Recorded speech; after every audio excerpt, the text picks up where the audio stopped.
My name is Bill PXE. I am a software engineer at Joyent, and I'm here to present how Joyent is using ZFS, and in particular, how we're deploying it without a system tool. So in this talk, I'll cover why ZFS is important to Joyent, sort of the evolution of the two boot architectures, the USB and PXE Boot architectures that we're using, as well as specifically running without a ZFS system tool. So at Joyent, we run a production cloud, and we have many servers and data centers worldwide. This has been covered in some other talks, especially yesterday at Lumos Day. But in Lumos, and in SmartOS in particular, there are two kinds of zones, and zones are this lightweight virtualization technology. We have what we call zones, which are sparse zones that share libraries with the underlying platforms. And we have virtual machines, which are fully hardware virtualized, either GNU Linux or Windows or FreeBSD or other Lumos distributions. Those are using full hardware virtualizations. And in addition, we have a small number of NFS in each data center just to have some additional storage capacity. So when we're deploying these zones and virtual machines, when we deploy a zone, we have a single ZFS data set allocated for data in that zone, as well as a child data set for core files, and this helps the zone not exceed its quota when there's a runaway process dumping core inside the zone. In addition, with our virtual machines, we have a ZFS volume into which the virtual machine image is installed, and then we have additional volumes as well, which are presented as disks to the virtual machine, and then the guest file systems are installed into those volumes. So at Joyent, we have two different products, two different contexts here. We have SmartOS and we have SmartDataCenter. SmartOS is our community distribution, and that is the Lumos kernel, Lumos system libraries, plus lightweight virtualization tools that we're providing. And then SmartDataCenter is our fully featured product, and that's the SmartOS base plus the full cloud management and orchestration stack. So I'll go through using ZFS both in the SmartOS and SmartDataCenter context. So why is ZFS important to us? I think first it's really important to highlight the data integrity features of ZFS. I personally feel like I've been working with ZFS for 4 or 5 years now, and I sometimes take for granted the awesome data integrity features, the end-to-end checksumming. But that is really important to us, and it's really important to our customers. In addition, we use the copy and write architecture to our advantage, so you can snapshot and clone data sets easily, like Eric was saying in his talk just now. We use ZFS compression to save space.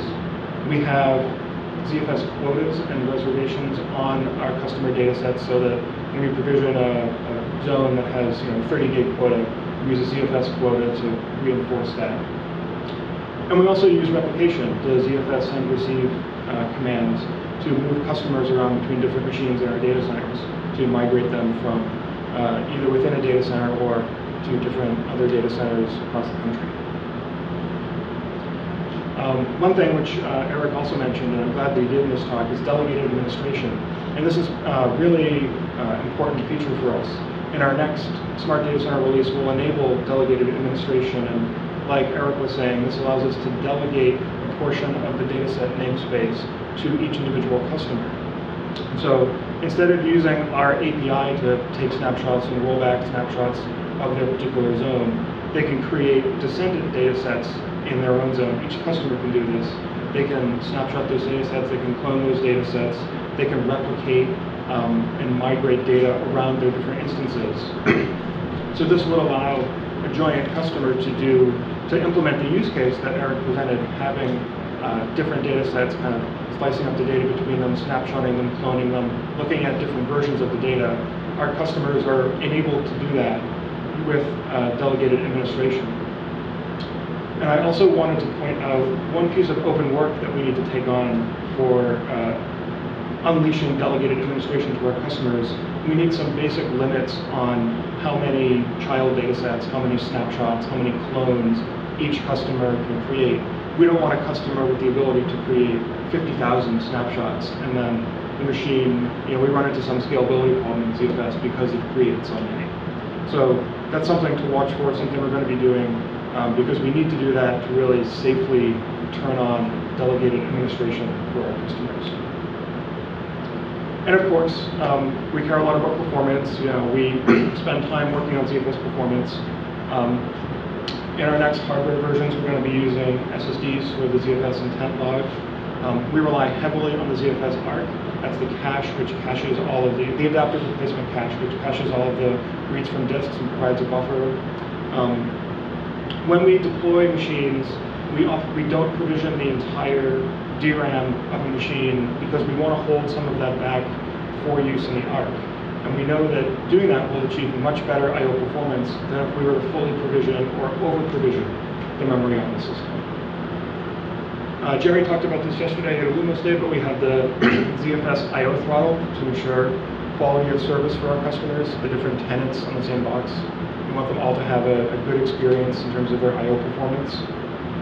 And if you're interested in hearing more about ZFS Performance, I'd recommend going to Brendan's talk at the room next door. He's done a lot of work with ZFS and has some really interesting tools and practices to share. And he's talking here later today.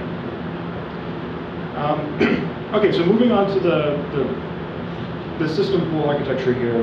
When I was working back at Fishworks on the ZFS storage appliance, we decided to have a read-only system pool.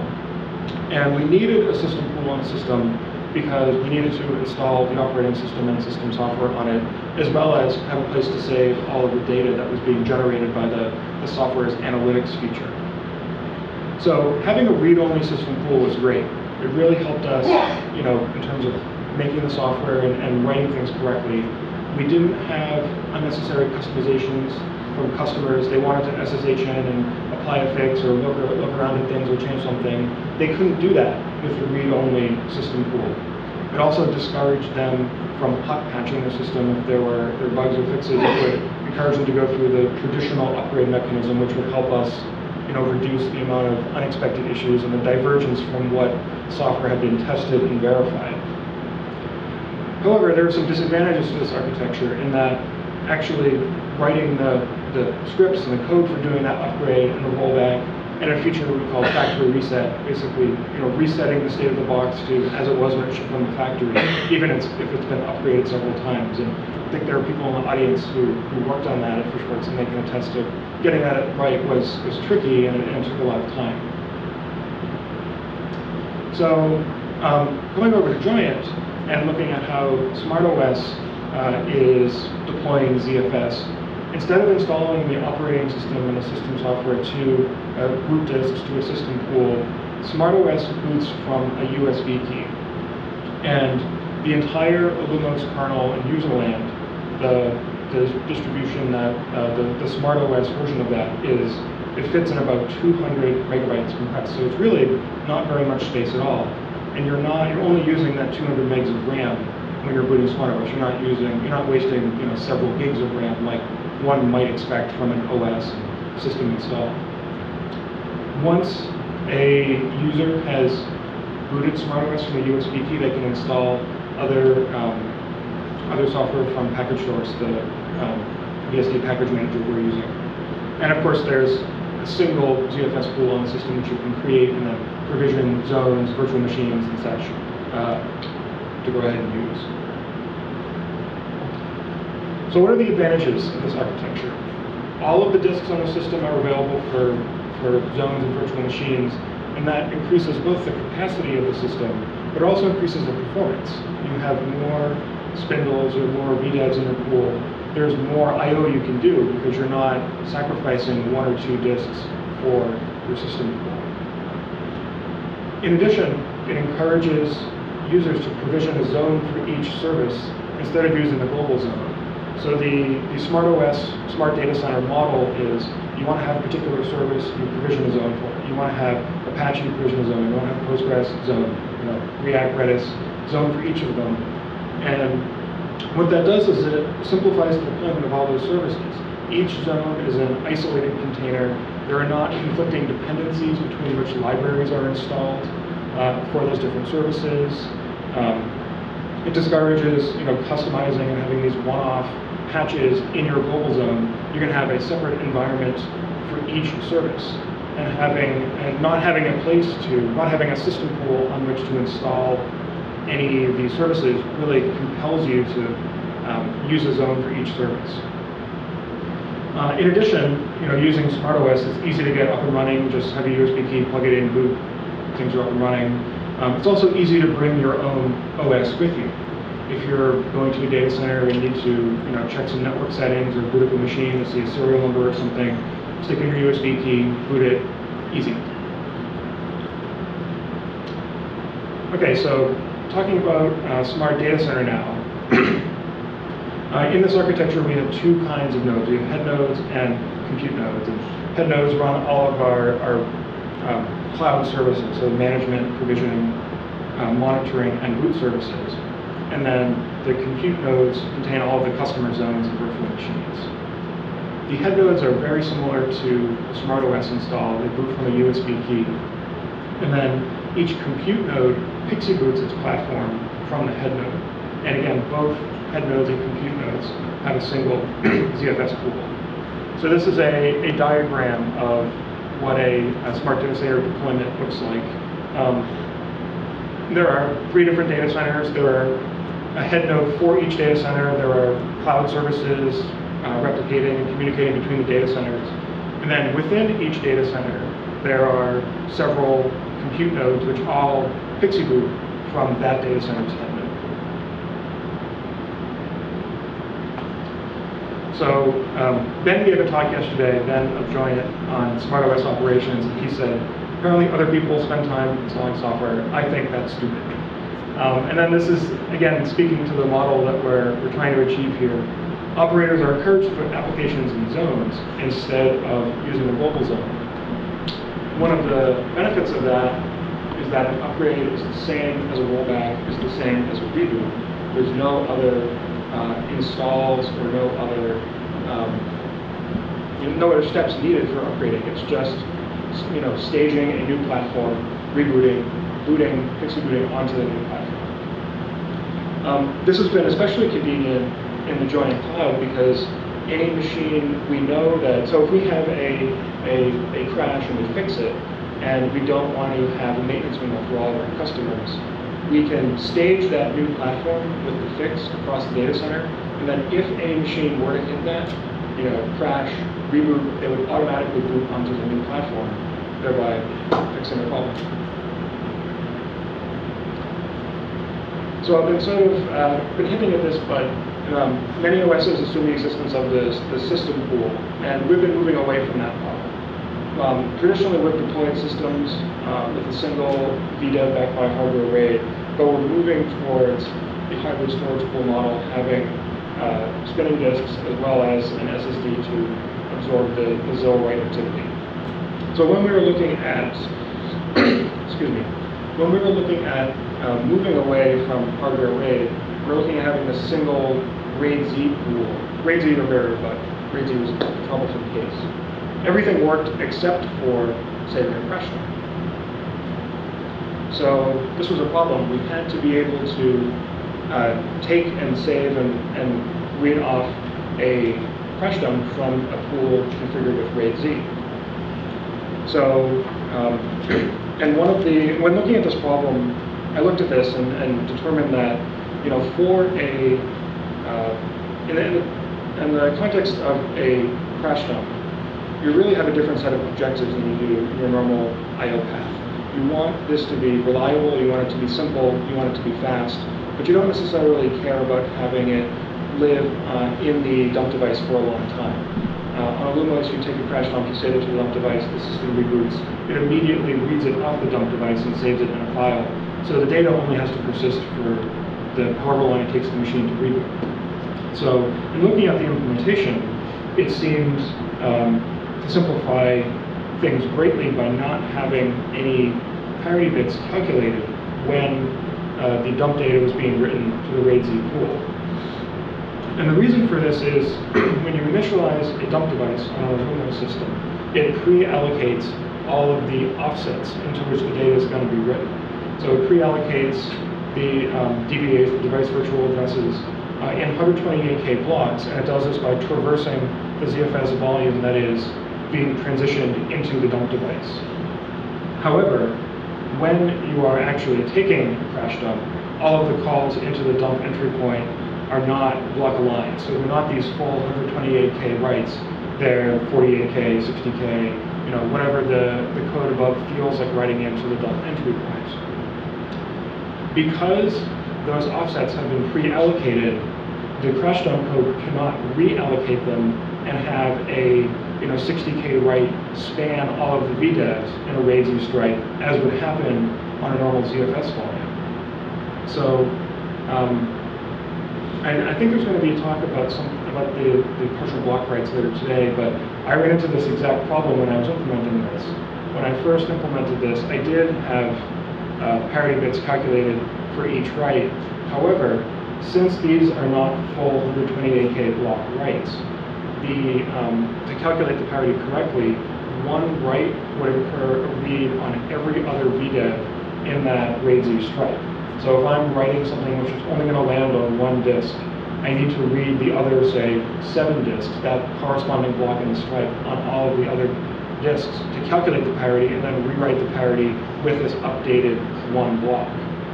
So I did this. This was my sort of first attempt at implementing this.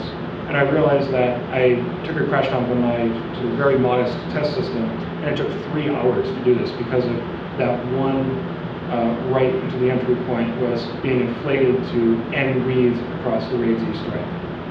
So that's why this implementation of taking a crash dump to RAID Z doesn't have any parity bits calculated. It simplifies not having to recalculate that parity and reread all of those stripes when writing a single block. So just wrapping up here, looking at other components that you would think would be on a system pool, how do we work around that? The swap device, that volume thankfully supports RAID Z, so we didn't need to do any work there. /var and /opt have their own data sets. So we create pool/var, pool/opt to persist the data that traditionally lives in /var and /opt. But notably that /etc is not persistent. And again, this encourages our operators and our customers to use zones and virtual machines instead of customizing and hacking up the global zone. And again, /root, the root user's home directory, is also not persistent. Okay, just to summarize here, we've seen a much simpler deployment model by having a single ZFS pool per system. We're using delegated administration. That's going to be really great for our customers. We're looking forward to trying that out to them. And where ZFS has been and will continue to be a crucial component of our architecture for many years. Thanks.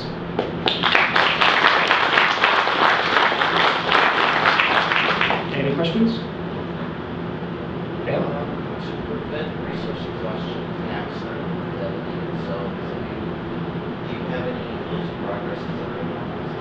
I have no work in progress, but my thought, and it's something we can discuss, my thoughts are just to have a count of how many descendant data sets are allowed from any one given point. So like, exactly, it would be a ZFS property, you would set it, it would say, create no more than 50 child data sets, and then the customer can create 50. Yeah, question? Is the USB stick a ZFS pool booting off of something else? And if you have reliability issues with it, what's the workaround? Very good question. It is not a ZFS pool. We use, PCFS, and in practice we haven't had reliability problems. We have slightly better USB keys for the ones for the head nodes in our data center, and then obviously the SmartOS users, it's been a sort of mixed bag of quality, but we really haven't had too many problems.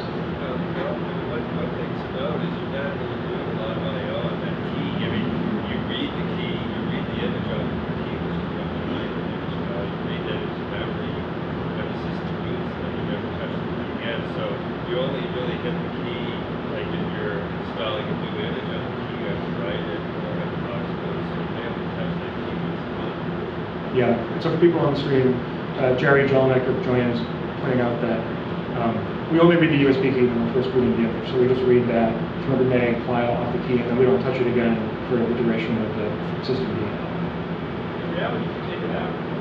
That's right. Yeah, you could take it out after the system's booted. That would be fine. Yeah, question there? So in Solaris, you start to have problems if you have too much divergence between the versioning of the local zones. As your local zone is essentially everything other than the USD key, and upgrades are accomplished by upgrading the USD key and booting off of it. How is that addressed in all the local zones that can be run essentially global? So that's a very good question. The question is, when you're upgrading, how do you deal with dependencies between a global zone and local zones because some of the libraries are passed through? Is that Yeah, exactly. Okay. So many of the libraries that are passed through in that sparse zone model are committed stable interfaces. So there aren't really dependencies across upgrading the platform from Olumos version to Olumos version. The vast majority of software in the local zone is going to be installed through the package manager. So once all of that is installed, it'll work on a given system. The underlying platform, in almost all cases, will not affect the ability to run that software in the local zone. I'm sure there are like one-off cases where the dependencies will get followed up.